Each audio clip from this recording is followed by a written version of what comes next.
Hi guys, welcome back to a brand new video. Today we're going to look at a shot which is arguably one of the most important of the frame.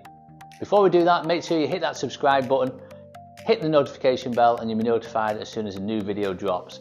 Also, this weekend only, if you head over to proedgesnooker.com, there is 10% off everything on the online shop, whether it's cues, cases, tips, accessories, cue balls, coaching vouchers, whatever it is, 10% off. So proedgesnooker.com, go and have a look, enter the code Black Friday and you'll be discounted at the checkout. So go and check it out.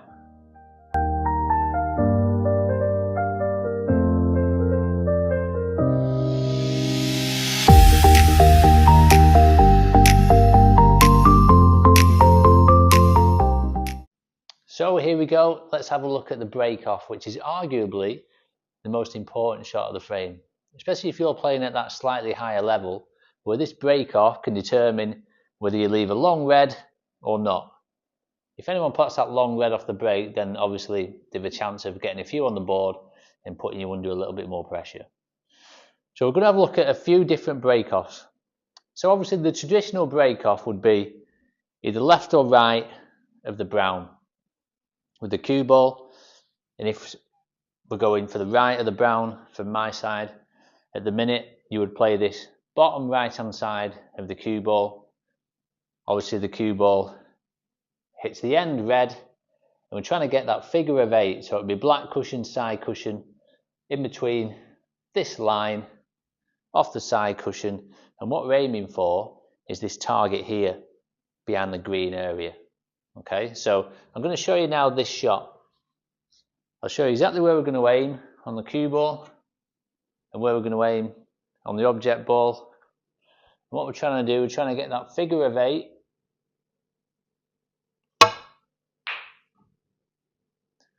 So we get the figure of 8 and we're not too bad, we're nicely in behind the green. So what you might find is, especially if you're playing on a table that is quite a new cloth, what you can find is that this end red over here, it doesn't quite go into the pack quite as much as you want it to. So if we set them back up now, I'll show you what I mean by this. So just watch this now, this is what I want to show you. So if you're playing that figure of 8 shot from obviously just by the right side of the brown, if we don't catch the right hand red, that end red of the pack that we're going to hit with the white now, if we don't catch it quite thick enough, the left red at the bottom of the pack, which knocks out and goes to the side cushion, it's not going to have enough pace and enough thick enough contact on that right red to knock it out and then back in. So if you catch it a little bit too thin like this, what you'll find is that you might end up leaving that red. So if I catch this a little bit thin now, so it's a little bit thinner, then we can almost play that shot and just probably miss the black. So we've now got a shot at that red.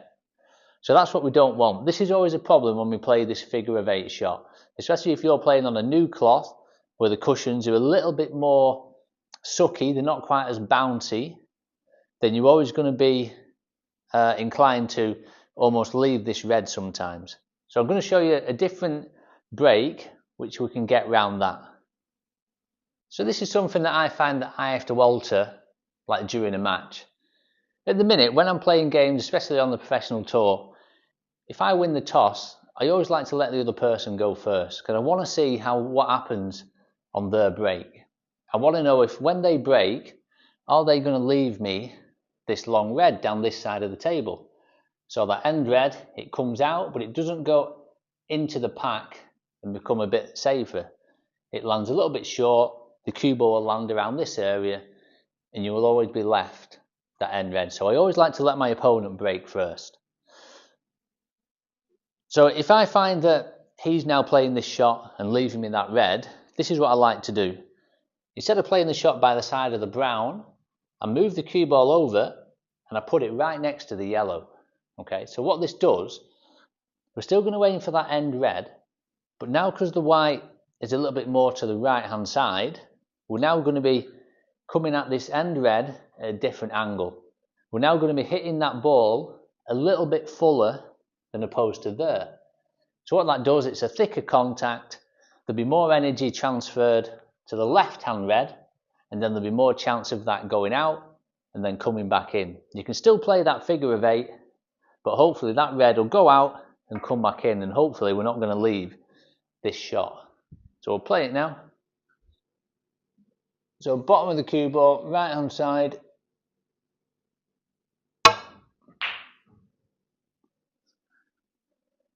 So you can see that that end red, it comes out and then gets back in.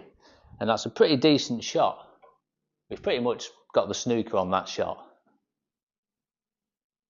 Now, obviously these first 2 breaks, this involves playing with quite a lot of side spin. So not everyone is comfortable playing with side spin because there's going to be a degree of cue ball deflection. So when we're hitting bottom right on the cue ball, it is going to deflect slightly to the left. So we have to aim that end red slightly thinner to begin with. So not everyone likes to do that.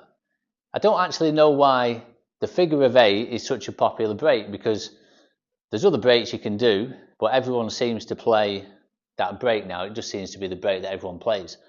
Unless you're Mark Williams, where you have that spell, obviously, of putting the cue ball next to the yellow, playing with left hand side, coming off the back cushion, and then hitting the back of the pack, which, to be fair, it's not a bad shot. A lot of people would see that as a negative shot, but really I think they're only annoyed because you haven't left them a chance of a pot. So this is a different way that you could play it also. So if you don't like playing with a lot of side spin, you can just play this plain ball. So what we're going to do, I'm going to go just slightly nearer to the yellow now. We're going to aim for the same point on the red, so it's probably quarter ball, I would say, on the red. And we're going to try and just bring the cue ball off the black cushion, the side cushion here, and try and get a line around this area and back into bulk. We're just going to see what happens. So you don't have to play with any side, so don't worry about that. So we've got that line, and that couldn't have worked out any better, could it? So if you don't like playing that first shot where we're playing with a lot of side spin, this is also another option for you. You can play it a little bit closer to the yellow, just play quarter ball on the red. The contact is thick enough on that end red where the other opposite end red is obviously going to go out and then come back in. So you're never going to leave it. You don't have to play that figure of 8 shot.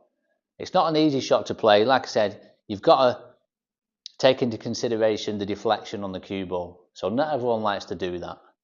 So you can either play this shot, which you can see now. Even if I made contact with the brown, I feel I'm not really leaving anything. There's a thin red, but I don't mind someone having a go at that if they want to have a go at it. You know, so you don't have to play that figure of 8. And then if you're really inclined, just play the Mark Williams shot. And there we have it, the breakoff. So there's different ways you can play the breakoff. You don't have to play that figure of 8 shot like you see the professionals do. You can play it with no side at all. You don't have to take into consideration then the side spin and the deflection on the cue ball. And like I said, if you really want to play that shot, you can play the Mark Williams shot. And as I mentioned, a lot of people see it as a negative shot, but I think they're just a little bit disappointed that you haven't left them a shot at a red. So go and try it out. Also, every table is a little bit different. Whether the cloth's heavier, it might react slightly different. So it's just down to you to check it out. If you're playing like a best of 3, 7, 5, 9, whatever, I would always let my opponent break first, and so I can just judge what the cushions are doing and how they react. So you don't have to play that figure of 8. There's different ways to play it. So I hope you enjoyed that one. As always, if you like the content, please like, share and subscribe. Also check out ProEdgeSnooker.com. Remember, Black Friday at checkout and you get 10% off everything on the online shop. Also, coaching is available, so do let me know if you want to come down and have a session with me on this table in this room, and we'll see you soon for the next videos.